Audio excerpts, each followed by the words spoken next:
मैं डॉक्टर गोपाल प्रसाद आप सबके सामने आज एक नई टॉपिक लेकर आया हूं, जिस टॉपिक पर मैंने पूर्व में भी एक वीडियो मैं बना चुका हूं, लेकिन इसमें जो जानकारियां जो थी सो अधिक थी, इसलिए हमको इस विषय पर एक और वीडियो बनाने की ज़रूरत पड़ी जो आपको जानकारी के दृष्टिकोण से या परीक्षा पर्पस के दृष्टिकोण से ये जो विषय जो है बड़े महत्वपूर्ण है। तो चलिए हम बोर्ड पर चलते हैं। हमारा पहला जो टॉपिक जो है जिसका नाम है आधुनिक गणतंत्र की जननी। आधुनिक गणतंत्र की जननी किस देश को कहा जाता है? तो यह देश जो है ब्रिटेन है। ब्रिटेन को आधुनिक गणतंत्र की जननी के नाम से जाना जाता है। ब्रिटेन देश को आधुनिक गणतंत्र के जननी के नाम से जाना जाता है क्योंकि इस देश का संविधान बहुत ही पुराना है। और दूसरी बात है कि यह देश जो है विश्व में सबसे पहले संविधान बनाने का इस देश को गौरव प्राप्त हुआ। यही देश है जिसने सबसे पहले संविधान बनाया और उसी के अनुसरण करके अनेक देशों ने अपने अपने देश का संविधान बनाया। इस देश में दो तरह की संविधान चलती है। एक संविधान जो है लिखित है और दूसरा संविधान जो है अलिखित है। एक ब्रिटेन देश है जिसमें दो तरह की संविधान चलाई जाती है, लिखित और अलिखित।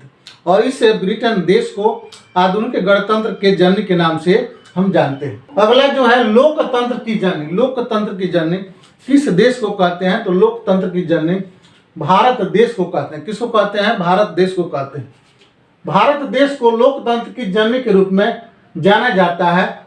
इस देश में लोकतंत्र की जड़ें जो है क्रमिक रूप से अपनी जड़ें यह जमाई है। धीरे धीरे क्रमवार जो है अपनी जड़ें जो है भारत में यह जमाई है।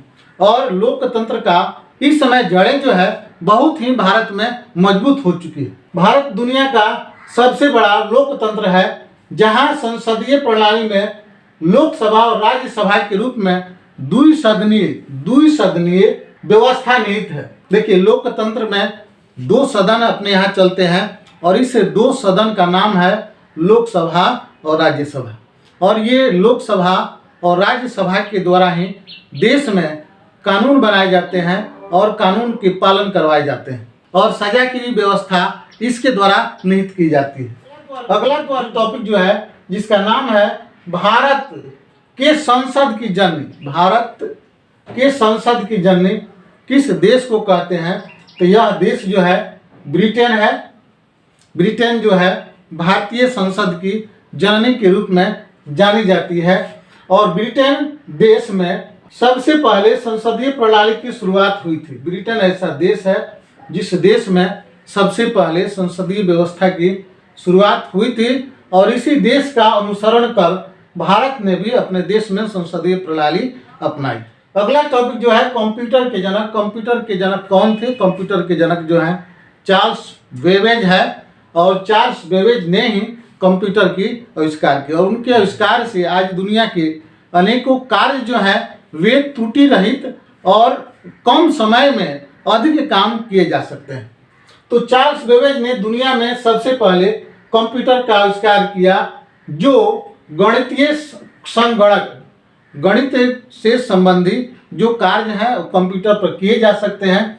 चिकित्सा संबंधी आज के क्षेत्र में जो बीमारियों का इलाज जो ऑपरेशन जो है ये धीरे धीरे कंप्यूटर के द्वारा किए जा रहे हैं। सेना का कार्य हो, शिक्षा क्षेत्र हो, अनुसंधान क्षेत्र हो और तकनीकी क्षेत्र हो और इसके अलावा और भी बहुत सारे क्षेत्र हैं जिन क्षेत्रों में काफ़ी हद तक कंप्यूटर के द्वारा उन क्षेत्रों में कार्य जो है बहुत हद तक प्रगति की है। कंप्यूटर के आविष्कार से कार्य त्रुटि रहित और कम समय में कार्यों का निष्पादन किया जा सकता है। हमने पहले भी बताया कि कंप्यूटर का जो आविष्कार हुआ उससे हम त्रुटि रहित और कम से कम समय में उस काम को हम लोग कर सकते हैं।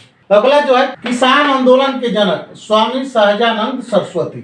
किनको माना जाता है? स्वामी सहजानंद सरस्वती को माना जाता है। और सहजानंद सरस्वती जो थे वह किसानों को अंग्रेजी सत्ता से हो रहे उत्पीड़न से मुक्ति दिलाने का उन्होंने काम किया। भारत में अंग्रेजी सत्ता के समय उत्पीड़ित किसानों के मददगार सन्यासी रूप में सहजानंद सरस्वती को माना जाता है। किनको माना जाता है? स्वामी सहजानंद सरस्वती को माना जाता है जिन्होंने उत्पीड़ित किसानों पर हो रहे अत्याचार से मुक्ति दिलाने के लिए किसान आंदोलन के रूप में एक संगठन खड़ा किया और उन्होंने जो मालगुजारी थी या बेगार में काम करने की बात थी या अंग्रेजों के द्वारा अपने सुविधा के अनुसार फसल उगाने की बात थी। कुछ ऐसे फसल थे जिसको एक बार उगा देने के बाद धरती की उर्वरा शक्ति 3 साल तक खत्म हो जाती थी। तो ऐसे में किसान उत्पीड़ित हो रहे थे और उन किसानों के उत्पीड़न से मुक्ति दिलाने के लिए जो संगठन कायम किया गया जिसका नाम है किसान आंदोलन। क्या नाम है? किसान आंदोलन। जिनको अन्नदाता या रोटी के भगवान के उपनाम से जाना जाता है। ये ऐसे व्यक्ति थे जिनको कहीं कहीं अन्नदाता या रोटी के भगवान के उपनाम से भी इनको जाना गया है।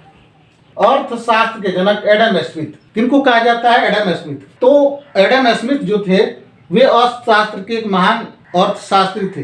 अर्थशास्त्र के महान अर्थशास्त्री ने औद्योगिक क्षेत्रों के भीतर नैतिकता हमें उस औद्योगिक क्षेत्रों में जो काम करने वाले जो मजदूर जो हैं उन्हें उस काम के प्रति उनकी क्या सोच है, क्या उनका दायित्व है, कितने घंटा उनका काम करना है, यह नैतिकता की बात होती है।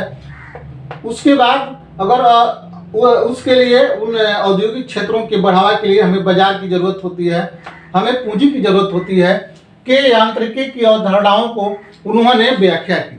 उस पर उन्होंने विस्तृत व्याख्या की कि क्या क्या चीज़ें हमें चाहिए, किस पर्पस से चाहिए, उसका उपयोग हम कैसे करेंगे, तथा उन विषयों के स्वहित, प्रतिस्पर्धा, आपूर्ति और मांग, अपने हित एक दूसरे के मुकाबला करना, हमें कितनी चीज़ें चाहिए और कितनी मांग चाहिए के लिए एक मुक्त बाजार में श्रम से संबंधित वर्णन अपने पुस्तक वेल्थ ऑफ नेशन में उन्होंने इसकी चर्चा उन्होंने किया। तो यह जो है यह एक उनका फेमस किताब है जिसका नाम है वेल्थ ऑफ नेशन। अगला जो है संस्कृत भाषा या व्याकरण के जनक कौन है?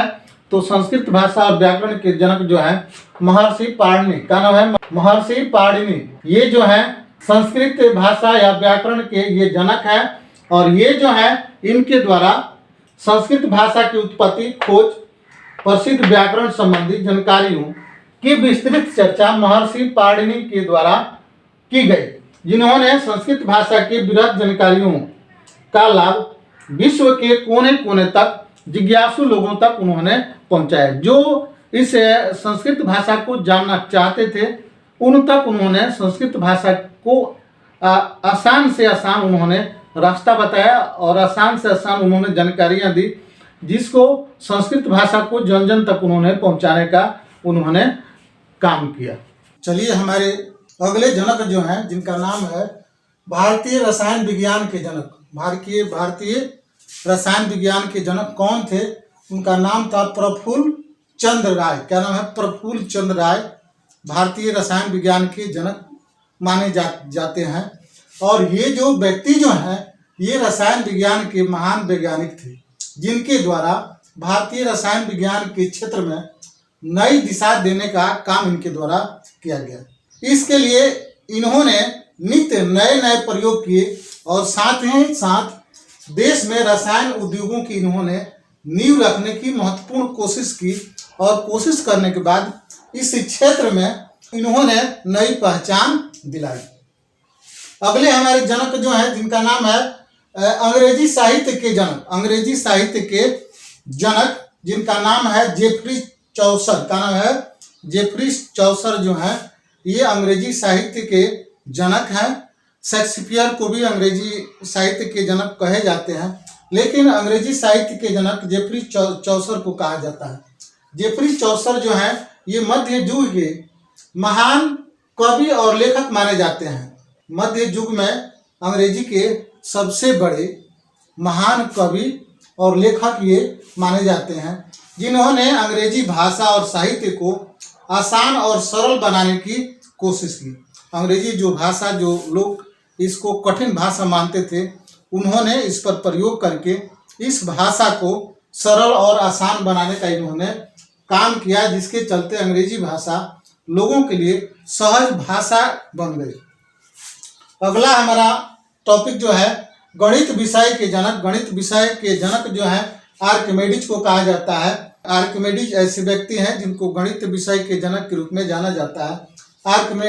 आर्किमेडीज गणित विषय के प्रमुख सिद्धांतों का गहन अध्ययन किया। जो भी सिद्धांत थे, नियम थे, या जो भी चीजें उसमें कठिन थे, उन कठिन चीजों को इन्होंने बारीकी तौर से उसका अध्ययन किया और अध्ययन करने के उपरांत उनमें इन्होंने तत्कालीन परिस्थितियों के अनुसार उन्होंने उसमें संशोधन किया।